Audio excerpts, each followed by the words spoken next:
You're curious on what Arceus is about, but you're completely new to Pokemon, or you might know Pokemon really well and want to know more about the game. Well, we're going to cover off both facets in this video. Naturally, there will be some spoilers, but you'll get a unique perspective as I'm learning all about the Pokemon and Arceus game with you, so it's perfect if you're keen to start it yourself. Leave a comment saying hashtag Pokemon Noob if you're completely new to Pokemon, or Pokemon Master with a hashtag if you're a seasoned pro. So let's get into this video. Hey YouTube, it's Alexi Giovanni and welcome back to my channel. Quick backstory and spoiler alert.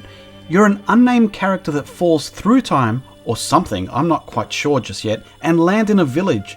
The glowing figure I believe is Arceus. The game is set in the past where Pokemon are still being discovered and documented, and this is exactly what attracted me to the game, as I thought it would be a great start for me to start to learn about them. You first meet Pokemon Professor Laventon and introduce you to 3 Pokemon which quickly run away and introduces you to catching them. He's impressed with your natural catching ability, and then you're forced to pick a starter Pokemon, which you might have seen I picked Flamebutt Guy in my previous video, which I'll link on screen. The first thing I tried to do was check whether I could climb trees or cliffs, which turns out you can't. It took me a little while to get used to the controls of a first-person game again, because it's been a while. What I liked is, similar to other adventure games, hitting ZL turns the camera to face where the character's facing. But I really like that you can hold ZL to change perspective through the eyes of the character for as long as you hold it. Hitting B toggles between a crouch and standing upright, and pressing the left stick turns it into a run. The game, just like Breath of the Wild, has day to night mechanic where you can see the day changing, but it's not in sync with real time, unlike Animal Crossing. It's still early to tell whether or not you can stay up all night or whether you're obligated to sleep every day. Oh, and as part of the story, there's something dangerous looming which is plaguing the character's dream. When you start the game, you're just in a tee and shorts with no shoes. After you earn your place, you're rewarded with a Survey Corps outfit which makes you feel more official. Check me out.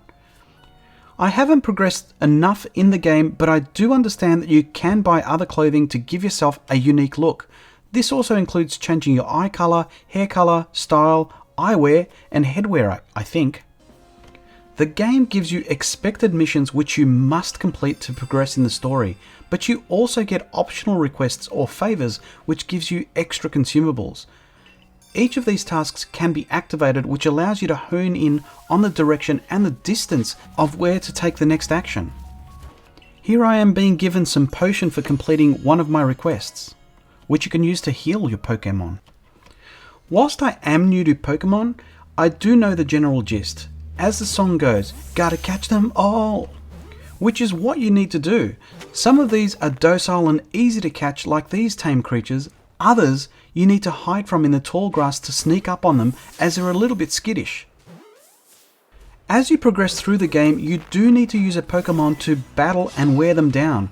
Once they're almost defeated, you can throw a Pokeball to shrink them down, Ghostbuster style, into a tiny little ball. Each one you collect you can use as a battle partner, and the more you fight with them, the more signature moves they unlock and make them even more powerful. If you like collecting, this game will appeal to you.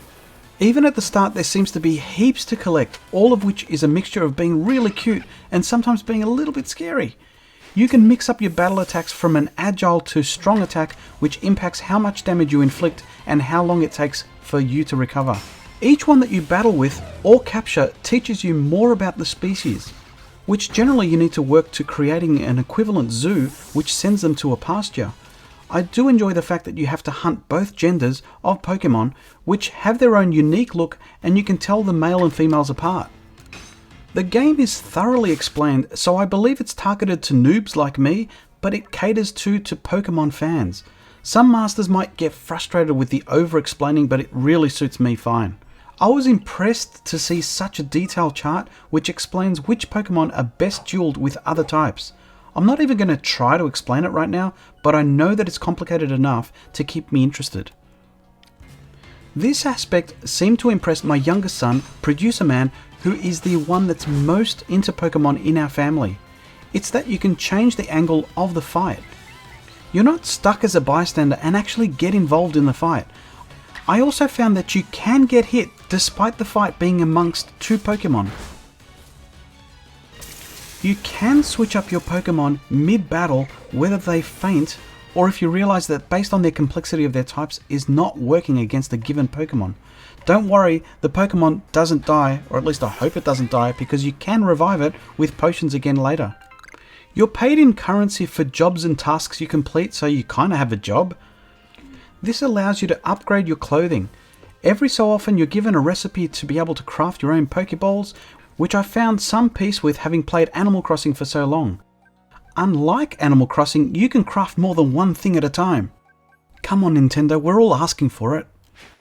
Collecting resources is done using an armed Pokemon which does the dirty work for you from things in trees and smashing rocks and gems to extract the goodies. Well, that's pretty much the recap through my eyes. Leave me a comment and hit the like button if you enjoyed this video. This is Alexi Giovanni signing off, and until next time, see ya!